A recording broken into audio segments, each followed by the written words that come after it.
Leader of the opposition, I would urge you that request the members to go to their seats so that they can listen to you when the House is in order. Sir. When leader of the House spoken in the same status. Because leader of the House does not have control over opposition. No. If his members were here, I would have asked him not to speak and allow them. Sir, one second. On a point of principle, one second.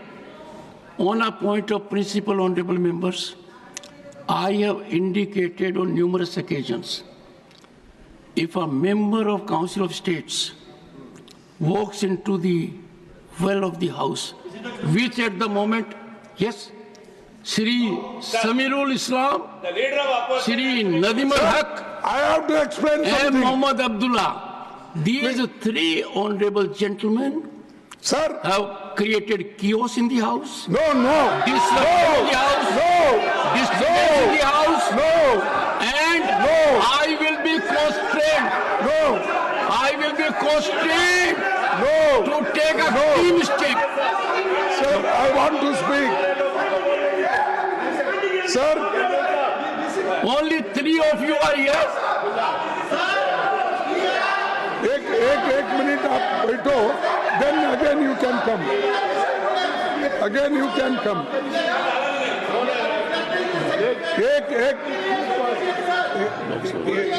एक minute में बोलने के बाद फिर आप.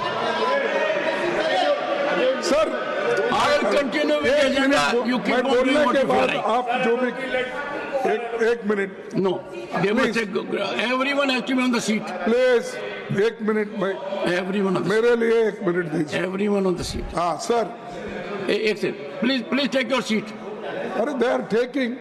Take your seat. एक minute में बोलते. I am sure states are not your seats.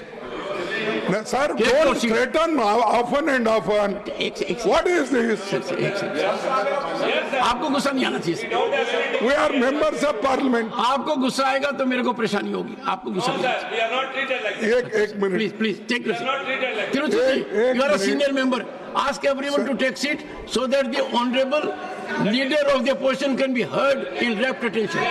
Please take your seat. I will allow everyone to express views. This is a house for debate, dialogue, discussion, deliberation. Everyone take seat. And let me remind this house, when Srimati Sonia Gandhi made her address, I ensured there was pin drop silence. I want pin drop silence when leader of the opposition speaks, and I equally want pin drop silence when any member speaks. That's the only way we conduct ourselves.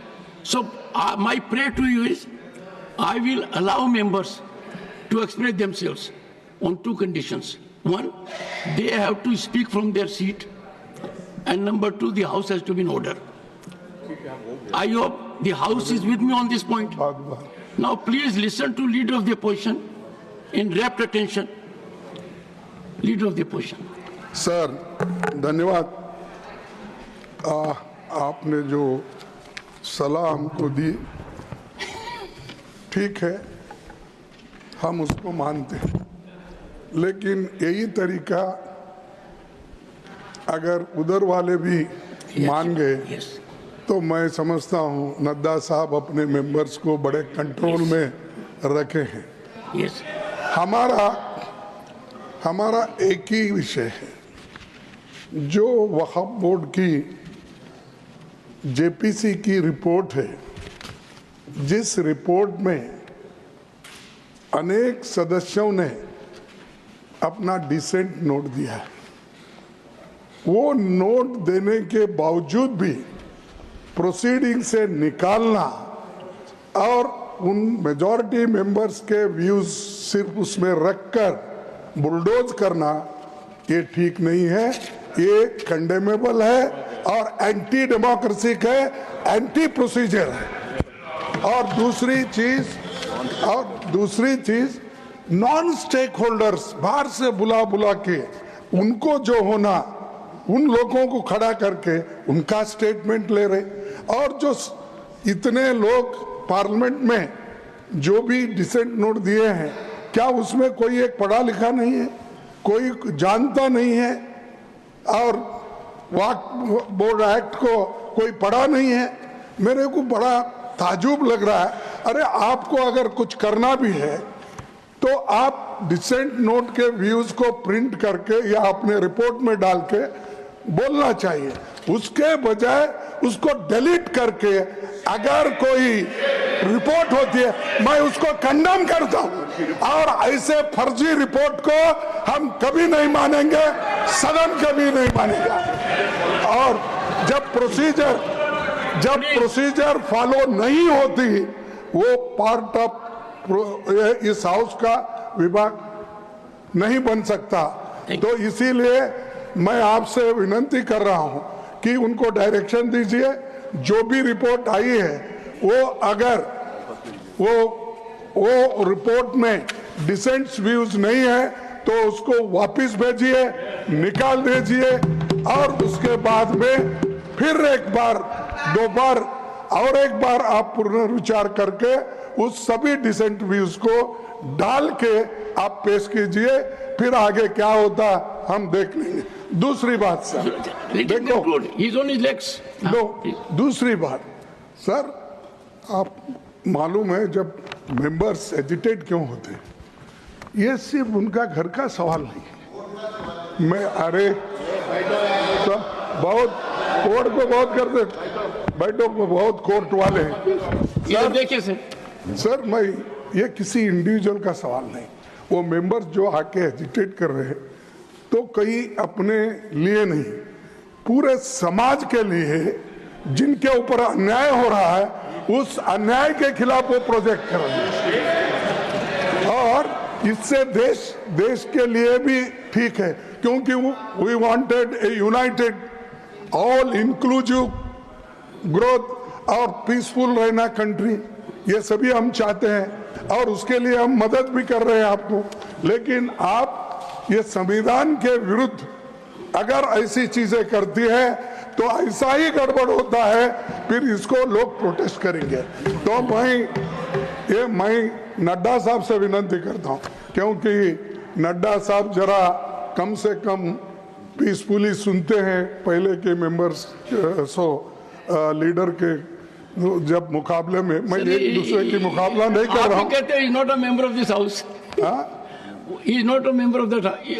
Okay ठीक है, मैं कभी कभी याद दिलाना पड़ता है, जैसा इतिहास का आप जिक्र करते हैं, राम का, विक्रमादित्य का, ये जैसा जिक्र करते हैं वैसा मैं उनको ये बोल रहा हूँ कि आप प्रेसिडेंट भी हो, आपका इन्फ्लुएंस इसमें जरूरी है। आप इसको विड्रॉ करने के लिए और इसको अनकॉन्स्टिट्यूशनल है, इसीलिए जेपीसी को फिर से आप भेजिए और इसको आप प्लेस करने के लिए सर आप रिफ्यूज कर सकते हैं। कितने गवर्नर बिल्स रिफ्यूज करके वापस भेजे हैं हर स्टेट में सर गवर्नर छोटे छोटे रीजन जो संबंधित नहीं है, तमिलनाडु का गवर्नर भेजता है और कर्नाटक भेजते हैं, हर जगह। इसीलिए मैं बोलता हूं आप वो डिसेंट नोट्स को डलवाइए, फिर से उसको रिपोर्ट में डालिए, तब तक ये वापस भेजिए और आप करना चाहिए। मैं आपसे विनती करता हूं। माननीय सदस्यगण, एक सेकंड, माननीय सदस्य, एक सेकंड सर, एक सेकंड। मैं आभारी हूं सदन का कि उन्होंने प्रतिपक्ष के नेता को सुना, क्योंकि यह सदन अनंतवाद का एक बहुत बड़ा सभागार है और जब कोई विचार व्यक्त करता है तो विचार सुने जाते हैं। जितनी शांति से प्रतिपक्ष के नेता को सुना, उसी शांति से और शालीनता से अन्य वक्ताओं को भी हमें सुनना चाहिए।